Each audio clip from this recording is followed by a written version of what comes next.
With your CIGTV News Update, I'm Jay Earhart in for Donna Bush. In today's top story, we bring you the first in a three-part series on recent upgrades to the local roads network. In mid-January, the National Roads Authority recently began a pilot project to facilitate safe movement around the Butterfield Roundabout. Working evenings and weekends, the authority erected traffic signs on roads leading into the island's second busiest and most diverse roundabout. Signs and Line Supervisor Delroy Miles explains the intention behind the recent enhancements. The signs are at 100 yards, as this one states, and at 200 yards and at 300 yards on the major legs of the roundabout. The first two at 300 yards and 100 yards tell you to get in lane, and the last one at 100 yards tells you to stay in lane as you approach and negotiate the roundabout. Directional arrows have also been painted onto the road itself. The NRA is actively seeking input from drivers and says that while feedback has been mostly positive, members of the public have also suggested areas for improvement. Once the pilot is complete, the program will be rolled out and any other revisions to the roundabouts across the islands. Work to enhance the Butterfield Roundabout was completed entirely by the NRA's Signs and Lines Department. And tomorrow, we'll look at the new road crossings in West Bay and anti-skid prevention measures in Prospect. In other news, parents of preschoolers have until the 28th of April to apply for assistance with preschool tuition.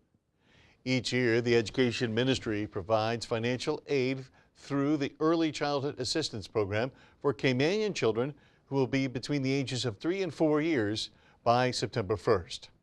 The program is presently accepting applications for grants to help pay early childhood center tuition fees during the next school year.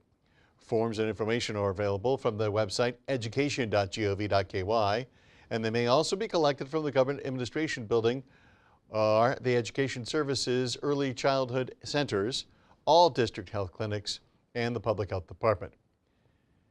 Completed forms must be submitted directly to the Early Childhood Care and Education Unit located on the 5th floor of the Government Administration Building.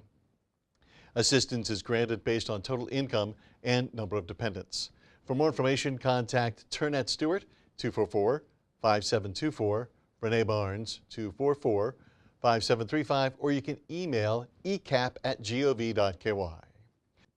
Finally, the Health Services Authority, the HSA, has resumed electroencephalogram or EEG testing, thanks to a recent donation by a local family. The EEG is a diagnostic test that records and detects abnormalities in the electrical activity of the brain. Having identified a need for the service, the Billies family, with the assistance of several community members, raised around $18,000 for the purchase. The new machine was received and installed earlier this month. It is portable, computer-based, and convenient for use in the outpatient clinic area, as well as inpatient units throughout the hospital.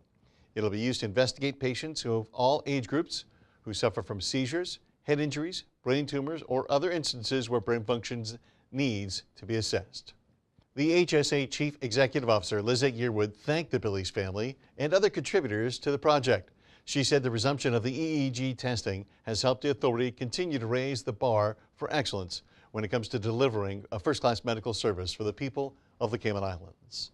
Well, as always, if you missed today's news update, you can get all of the details on our Facebook and YouTube pages. And of course, don't forget to tune in to Radio Cayman's For the Record and Talk Today shows, which are always packed full of exciting guests. I'm Jay Earhart. Thanks for watching.